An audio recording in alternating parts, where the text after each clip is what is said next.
The intense moment at the hospital when I learned about a surprise. Before we begin the story, make sure to subscribe to our channel and never miss more incredible stories every day. The monitor flatlined, and my brother whispered a secret I wasn't ready for.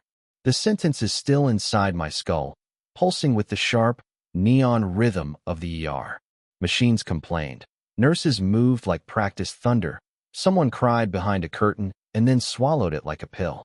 I stood between the coffee machine and a smeared window, watching my reflection tremble in time with the fluorescent lights. I am Daniel, 30, the quiet one who takes notes, the son who shows up. If loyalty could restart a heart, I would have done compressions on our whole family years ago. Thomas lay 2 bays over, concussed and furious, insisting he didn't need scans.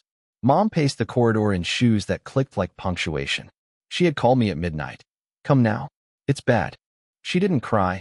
Margaret doesn't cry, but the vowels thinned out of her voice. Aunt Ruth slid in minutes later with a blanket and a rosary she didn't pretend she believed in. Sit, she said. You look breakable. I sat. I've always been the observer.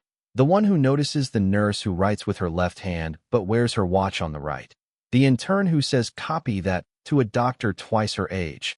The way my mother's mouth tenses when forms ask for next of kin. It tensed now. Dr. Patel appeared with a clipboard and an economy of words. Stable, he said, but we need quiet. His eyes were kind the way a scalpel is honest. Thomas waved me closer and laughed without humor. Bet you love this, he muttered. Your big chance to play hero. He smelled like antiseptic and stubbornness. I don't love anything about this, I said. I'm just here. He rolled his eyes and turned his head, like the room had offended him. I kept watching Mom. She didn't offer the admissions clerk our address. She offered only a name, and when the clerk asked her to spell the surname for next of kin, she swallowed before answering. That swallow was not grief. It was calculation disguised as care. Then Dr. Patel asked for next of kin and used the wrong surname. The wrong surname wasn't a typo. It was deliberate, spoken with the certainty of someone reading a script he trusted. Next of kin. Carter, he said, glancing at the chart. My skin went cold, then hot. Our name is Hale. Excuse me, I said, too politely, the way you speak to authority even as your history tilts. That's not us. Patel frowned. It's what's on file, he replied, and moved on with medical things that did not care about genealogy. I found Mom by the vending machines, staring at a sandwich like it might confess. Why would the chart say Carter? I asked. She smoothed a napkin that didn't need smoothing. Hospitals make mistakes, she said. We're all tired. That tone, light, dismissive, was the same one she used when Thomas joked that I cried too easily, when he called me soft at Thanksgiving and she told me to let it go. The family peacemaker is just a referee who loves the whistle more than the rules. Thomas has always been the favorite, though no one said the word. He was the first to get the car, the lax curfew, the extra cash. When Dad left, Thomas took the doorway like a throne, and I took the dishes. As kids, he'd shove and then laugh. Mom would say, he's only playing. As adults, he shoves with words. At Christmas, he lifted a glass to Daniel, who works hard at noticing things, and everyone laughed like kindness was a flaw. Last week he suggested I was addicted to being the underdog. He said it at dinner, face warm with wine, and Mom smiled like the remark had good manners. Back in the waiting room, Aunt Ruth squeezed my shoulder. You're thinking out loud without saying anything, she murmured. What is it? I told her about the surname. Her thumb paused mid-rub. Your mother kept a shoebox when you were little, she said softly. Letters. Bills. A photo of a baby I didn't recognize. She looked toward the corridor. Sometimes I think our house learned to swallow sounds. I headed for the curtain that hid Thomas. Mom stepped in front of me with the speed of a younger woman. No scenes, she warned, voice low. We don't need drama. I blinked. We need accuracy. She smiled in a way that felt like being benched. From behind the curtain, I heard Mom say, he can't know yet. I didn't storm the curtain. I listened. Listening has always been my rebellion. The fabric bled shadows. Mom's posture straight as a verdict. Thomas slouched, tapping an angry rhythm against the rail. It's nothing, she said. Clerical. Thomas snorted. Daniel's going to make it biblical. Then quieter. Does he know about Carter? A pause became a wall. He doesn't, Mom said. And he won't. if you let me handle this. I walked to the nurse's station, heart acting like a siren. Can I confirm the next of kin spelling? I asked. The charge nurse glanced up, efficient kindness in blue scrubs. HIPAA, she said, the syllables like a door latch. If you're authorized, I showed my ID, our address, the power of attorney form Mom had signed years ago just in case. The nurse checked the screen and tilted it subtly, a mercy. On Thomas's intake, primary NOK, Margaret Hale, mother. Secondary NOK, Daniel Hale, brother. Insurance contact, Richard A. Carter. The name pulsed like an alarm only I could hear. Who is Carter? I asked. The nurse's face performed neutrality. Insurance listed him as parent/guardian. Historical, she said. Probably old data. She lowered her voice. These systems keep ghosts. I stared at the blue-lit letters. Carter wasn't a ghost in our house. He was no one. I thanked her and drifted down the corridor until a janitor's cart stopped me like a checkpoint. I remembered the shoebox Ruth mentioned, the way Mom kept papers in tidy stacks like she was making altars to order. I remembered Thomas's birthday one year when a card arrived signed with an R and a last name I couldn't read. Mom intercepted the mail and called it spam. Patel reappeared. CT normal, he said. Observe overnight. He glanced at me. Family dynamics are also acute. He said it gently, like someone pointing out a storm through double glass. I returned to Thomas. He smirked. Solving puzzles, Dan? I looked at his wrist. The bracelet's QR winked. Below it, a stamped line listed emergency contact, historical, R. A. Carter. I took a photo before my courage blinked. The intake wristband listed a father I'd never met and never heard named. By 3 a.m., the ER had that dreamlike quiet where every sound seems underlined. Thomas dozed fitfully, then woke angry, then dozed again. I sat with a vending machine coffee cooling in my hands, listening to the building breathe.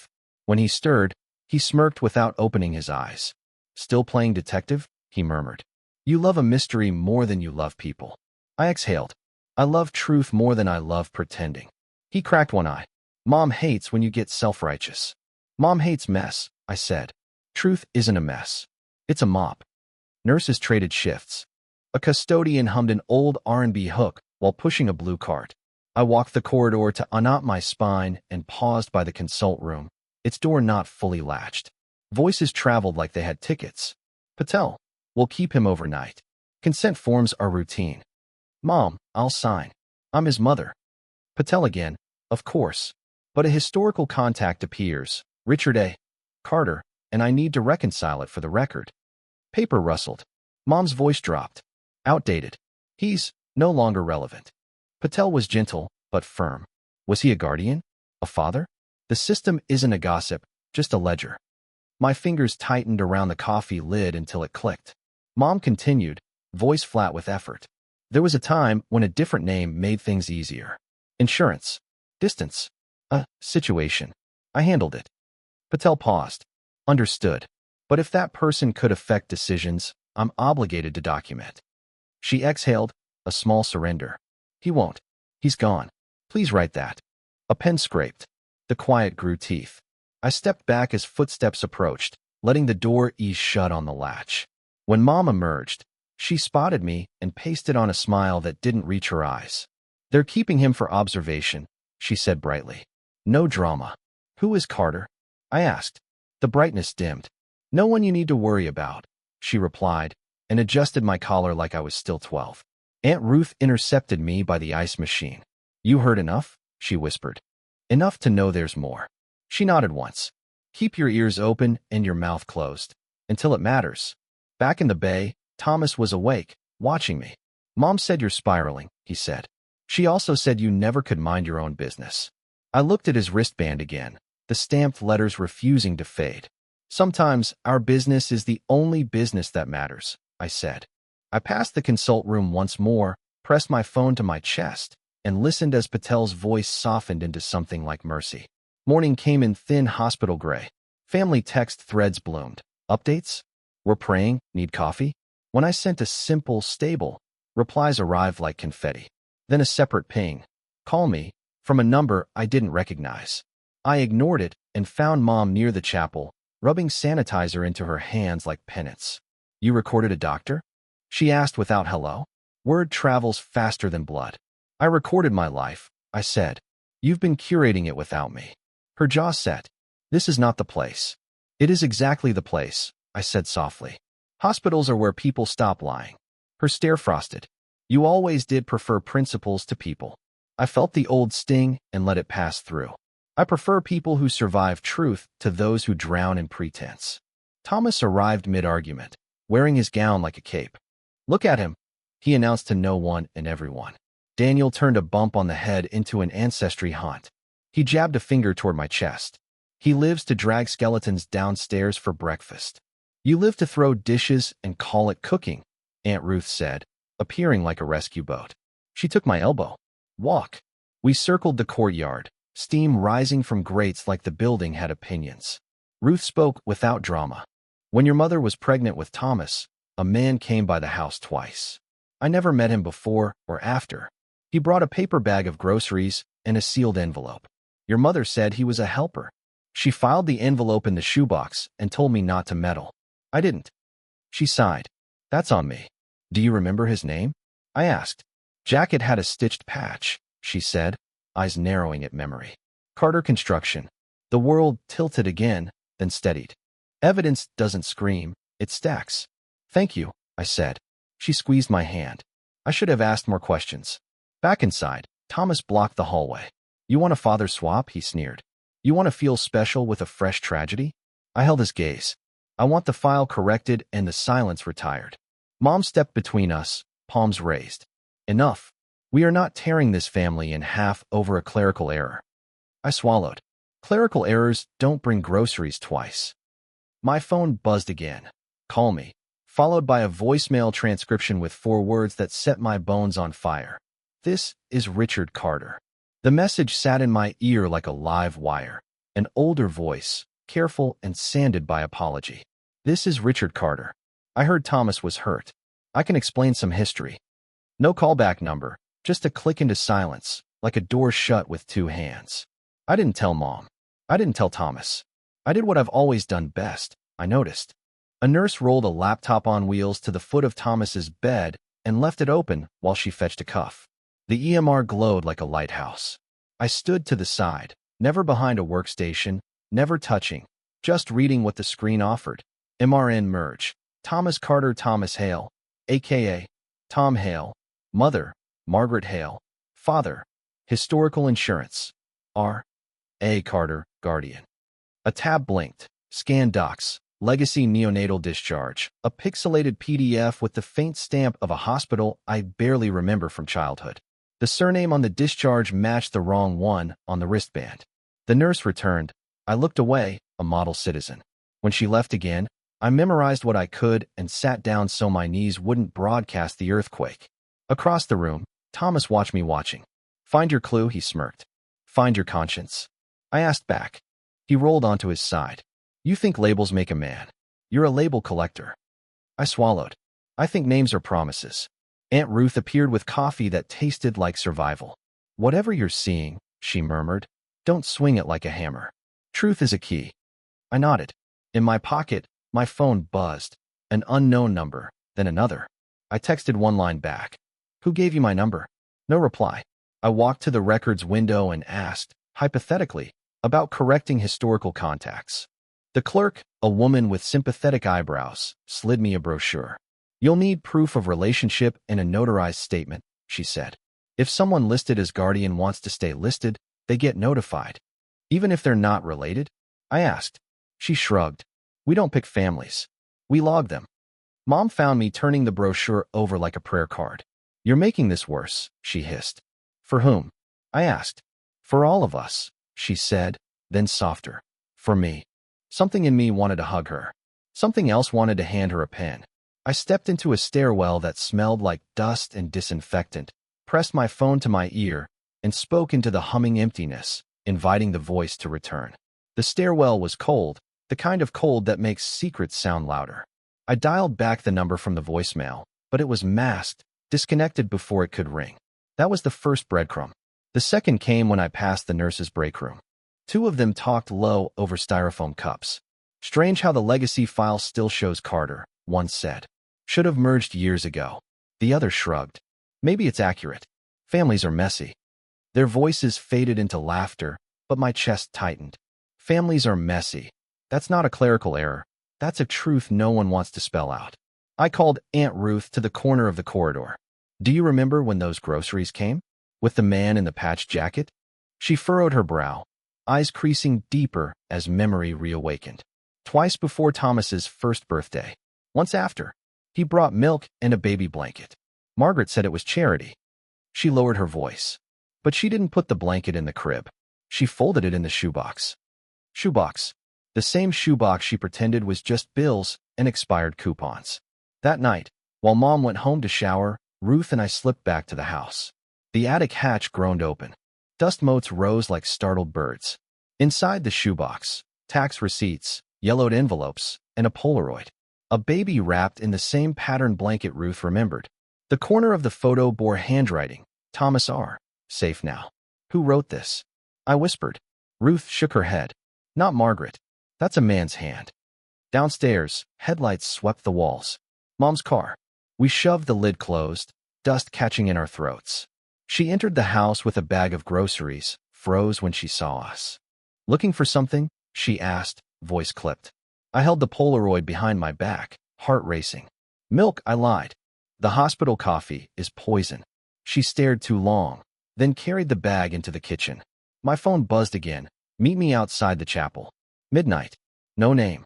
Just that. The chapel was dim, votive candles glowing like witnesses. I sat in the back pew, Polaroid burning a hole in my pocket. Minutes later, the door creaked. A man in his 60s stepped in, tall, shoulders slightly stooped, eyes the same steel gray as Thomas's. His jacket bore faint stitching, Carter construction. You Daniel? He asked, voice rough like gravel. Yes. He lowered himself beside me, bones cracking with the effort. I heard Thomas was admitted. I'm Richard Carter. The name hit like a defibrillator. Why is your name on my brother's hospital file? I demanded. He rubbed his hands together. Because I was there when he was born. Margaret listed me as guardian to keep things simple. Your father, Hale, was gone by then. She didn't want the paperwork to reflect abandonment, so she put me. For insurance. For groceries. For appearances. I blinked. You're saying Thomas is yours? His mouth tightened. I'm saying I don't know if he's mine. Margaret never said, but she asked me to stand in on the forms. And I did. Because his voice cracked. I loved her once. She said it was temporary. Then she told me never to come again. I pulled out the Polaroid. His hand trembled when he touched the corner. I took this, he whispered. The blanket was mine. My mother made it. His eyes wet. I thought he'd grow up knowing. Instead, he grew up thinking I was a ghost. The truth was clear, but the motive wasn't. Was Thomas a Carter by blood? Or was this just paperwork plaster over abandonment? The hospital files gave what? Carter gave part of how. But the why?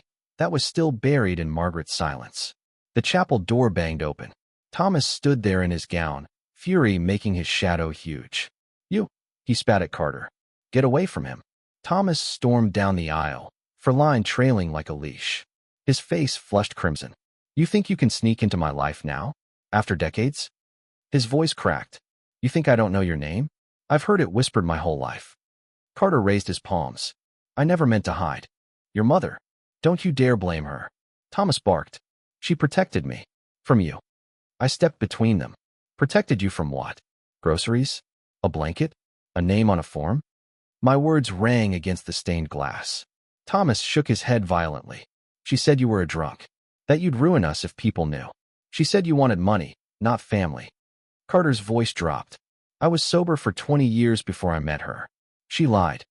His shoulders sagged. I only wanted to be acknowledged. The room spun. I looked from Thomas, angry, loyal to a mother's half-truths, to Carter, weathered by regret. In my pocket, the Polaroid seemed to pulse, proof of a connection neither could deny. Aunt Ruth entered quietly, having followed Thomas. She touched his arm. Your mother told you pieces. She didn't trust you with the whole. She turned to me. Daniel, you're the one who collects evidence. Collect it, then decide. That night, I opened a folder on my laptop. Hospital files, Carter's voicemail, Ruth's testimony, the Polaroid. A fragile chain forming. The plan sharpened, not to explode at Thomas, not to collapse under Margaret's control, but to gather every document until the truth could no longer be drowned out. I began drafting an outline, proof, timeline, voices. I saved it under one title, The Reckoning. But I didn't close the file fast enough. A reflection in the screen, Margaret, standing behind me, reading every line. Mom didn't raise her voice. She never needs to. She leaned against the doorway of the family room the hospital loans you when emotions need walls, and she spoke like a teacher addressing a child who colored outside the lines. "Delete the file," she said. "You don't know what you're playing with." My laptop screen reflected us both, me small, her enormous, like truth reverses distance. "I'm not playing," I said. "I'm correcting." She reached past me and shut the lid without touching me, as if contact would admit tenderness. "You always mistake persistence for virtue," she murmured. "Virtue is knowing when to leave sleeping dogs." Aunt Ruth stepped between us, palms up. "Marge," she said gently, "this is not a dog. It's a door." Mom's eyes flashed. "And not every door should open." She turned to me, lowering her voice until the syllables felt padded. "If you loved your brother, you'd stop." The sentence landed where it always lands, on the softest part of me. Thomas is loud, but I am loyal, and loyalty is a lever people love to pull. I felt the familiar sway toward surrender. Then Patel knocked and entered with a clipboard and composure. "There's a family meeting in 20 minutes, he said. "We need signatures for overnight observation and an update to the contact record." Our registrar flagged a conflict. Mom's shoulders stiffened. "I'll sign everything," she replied. "We'll resolve the rest later." Patel's gaze moved to me. "Accuracy helps care," he said quietly. "It prevents mistakes." In the corridor, Thomas swaggered in his gown like a boxer at weigh-in. "She's right," he told me. "You love a crusade more than you love me." I stared at the scuffed floor tile until the anger cooled into words. "I love you enough to fix the facts." He barked a laugh. "You love being right." "I love not being erased," I said, surprising myself with how much steel my voice could carry. Aunt Ruth squeezed my wrist, pulse to pulse. "Remember your plan, Daniel," she whispered. "You collected. Now present. Calm as armor." I nodded and opened the laptop again, fingers steady now. Timeline. Screenshots of the EMR merge. The scanned neonatal discharge with the stamp. The voicemail transcription. The Polaroid, cropped so the blanket pattern filled the frame like proof woven by a grandmother none of us met. Mom watched me assemble my small courtroom and understood I would not fold. "You'll regret this," she said, not angry, just tired. "Regret is lighter than lies," I answered. She closed her eyes, and for a moment I saw the girl she had been. Smart, cornered, making deals with the future. I almost reached for her hand. Almost. The registrar paged our name over the intercom, syllables echoing off glass and grief. Aunt Ruth nodded toward the chapel down the hall. "After paperwork," she whispered. "We sit there, and we tell the truth." We chose the chapel because pain behaves better under stained glass. Patel asked the registrar to join us, a woman with a badge that read M. Alvarez, health information, and the calm of someone who explains storms for a living. Thomas sat at the end of the pew like a fuse. Mom took the center, hands folded with the discipline of a lifelong apology. Aunt Ruth flanked me, a small anchor with good posture. 5 of us, plus history. Alvarez opened a slim folder. "We're cleaning conflicts in the record," she said, voice warm but exact. "For safety. Mr. Hale," she looked at Thomas, "your wristband shows emergency contact, historical R.A. Carter. Your current file shows Hale. We need to reconcile." Thomas snorted. "Erase Carter." Alvarez didn't blink. "We don't erase. We annotate, with documentation." Patel nodded. "The system is not about blame," he said. "It's about clarity." I placed the Polaroid, the voicemail printout, and the timeline on the pew like offerings. "This ties the record to reality," I said. Mom's gaze flicked to the photo and away, as if it would burn her corneas. "Daniel," she whispered, "please." Ruth's hand found mine. "Let him finish." The doors creaked. Richard Carter slipped inside, cap twisting in his hands. Patel glanced at Mom. She didn't object out loud, which was consent by exhaustion. Thomas went rigid. "He doesn't belong here," he said. Alvarez spoke before anyone else could. "If his name appears in the record, he belongs in this conversation." Carter stayed near the door. I won't make speeches, he said. I'll just answer. Alvarez unfolded a yellowed photocopy from her folder. This is the neonatal discharge, scanned from microfilm, she said. Mother, Margaret Hale. Father, declined. Guardian for insurance purposes, Richard A. Carter. She tapped the stamp. This is why our system preserved the name. Thomas's jaw clenched. So what, he snapped. Paperwork is not blood. Carter's voice cracked. I know. He looked at Mom. You told me to sign as guardian so Thomas could be covered. You said it would spare him shame. Mom finally met his eyes. It spared me, she said, and the pronoun was a match. I turned to Patel. We can correct the living parts, the current contact, the disclosures, I said. But the question won't die. Who is Thomas's father? Ruth's whisper carried. And why did you bury the answer? Mom inhaled like a diver who stayed down too long. Because the truth would have broken us, she said. I chose survival. Thomas's knuckles whitened. You chose a story, I said. And you made me the footnote. He surged to his feet, eyes on Carter. If you say one more word, I swear. Alvarez raised a palm. No swearing, she said simply. Just signatures. She slid forms forward. We update current next of kin to Margaret and Daniel. We annotate historical guardian as Mr. Carter. We attach this meeting summary. And you, she looked at Mom, may submit a written statement of context. Mom's hand hovered over the pen, trembling. Patel's beeper chirped and fell silent. Ruth exhaled a prayer she didn't believe. I felt the floor of my life tilt, then settle. Alvarez slid a second photocopy from the folder, edges frayed where the microfilm had chewed it decades ago. Addendum, filed 3 weeks after discharge, she read. It records a blood type verification for the infant. She placed the page where we could all see. Infant, O positive. Mother, A positive. Alleged father, Hale AB negative. Incompatible for paternity by clinic note. Below, in the neat block letters of a younger administrator, guardian notified, R.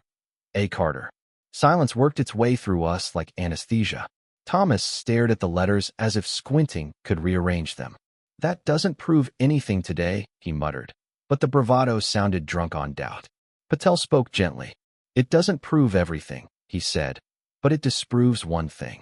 Mom closed her eyes. I was 25 and terrified, she whispered. Your father had already left. People talk. The pastor talks. Employers talk. Insurance forms talk. I asked Richard to sign so you would be covered and I could breathe. She swallowed. I told him never to come again because I thought shame would kill us. I chose silence, and then silence chose me. Carter's hands shook. I didn't want money, he said.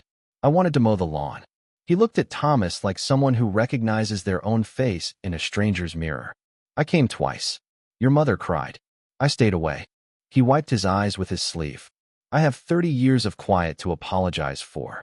Thomas turned to Mom, betrayal widening him. You let me hate him, he said, voice breaking. You fed me stories. She reached for him. He stepped back. I fed you safety, she said. It was the only food I had.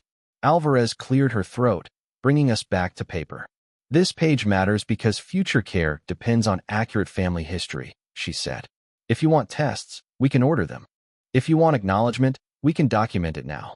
Aunt Ruth stood, spine straight. Document reality, she said.